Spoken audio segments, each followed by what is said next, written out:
Palace లో కూర్చొని నువ్వేదో రాజు అనుకుంటున్నావు. నేనే రాజు, నేనే మంత్రి, నీకు నువ్వే చెప్పుకుంటున్నావు.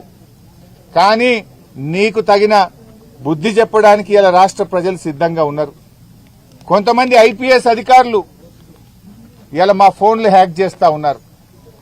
మా ఇండ్ల ముందున్న సీసీ కెమెరాలు హ్యాక్ చేస్తా ఉన్నారు.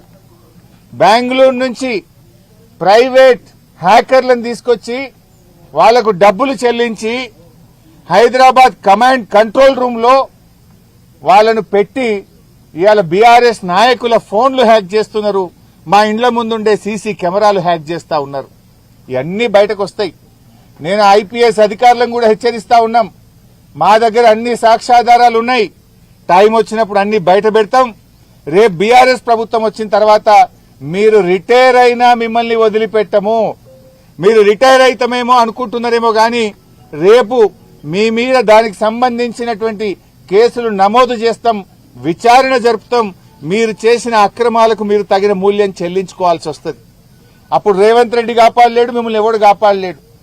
రిటైర్ అయితే సొంత డబ్బులతో అడ్వకేట్లను పెట్టుకోవాల్సి వస్తుంది.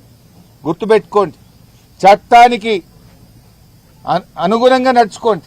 కానీ చట్టాన్ని అతిక్రమించి ప్రైవేట్ హ్యాకర్లను ఎంగేజ్ చేసి బీఆర్ఎస్ నాయకుల ఫోన్లు హ్యాక్ చేస్తే, బీఆర్ఎస్ నాయకుల ఇండ్ల ముందుండే కెమెరాలు హ్యాక్ చేస్తే మీరు రేపు చట్టం నుంచి తప్పించుకోలేరు అనే విషయాన్ని నేను వాళ్ళని హెచ్చరిస్తా ఉన్నా.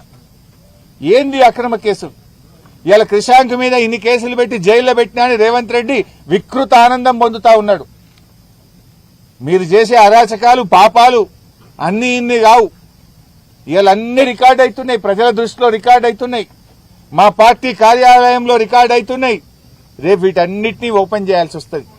అయిపోయింది, నీ పని అయిపోయింది.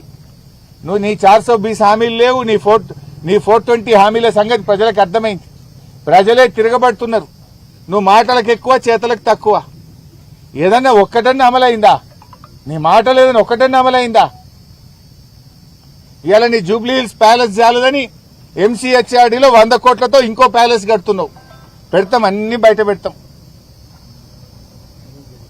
ఇప్పటికైనా మేము ఒకటే కోరుతున్నాం, నీకు సగం కాలం అయిపోయింది, ఇక మిగిలింది సగ కాలమే. ప్రజలకు ఏదైనా మేలు చేసే ప్రయత్నం చేయి. ఇలా రైతులు చాలా ఆందోళన ఉన్నారు. అరే శనగలు కొనుడు ఆపేసినావు నువ్వు, సన్ఫ్లవర్ కొనుడు ఆపేసినావు నువ్వు. 20 రోజుల నుంచి కొనుగోలు కేంద్రాల్లో